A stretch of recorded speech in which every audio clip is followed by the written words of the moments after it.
যখন আওয়ামী লীগ নিষিদ্ধ করার কথা বলে সেটির বিপক্ষে যে বিএনপির যে অবস্থান, সেটির জন্য তাদেরকে ধন্যবাদ জানাই।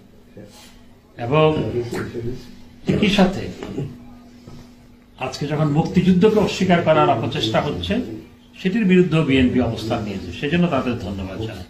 তো সারা দেশে আমাদের নেতাকর্মীদের বিরুদ্ধে তাদের নেতাকর্মীরা যে কাজগুলো করেছে, এখনো করে যাচ্ছে, সেটি অবশ্যই বিএনপিকে দমন করতে হবে। এটি কখনো কাম্য নয়।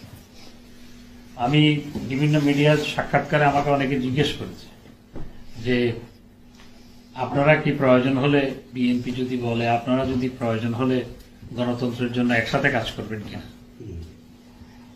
রাজনীতিতে শেষ কথা বলতে কোনো কিছু নয়।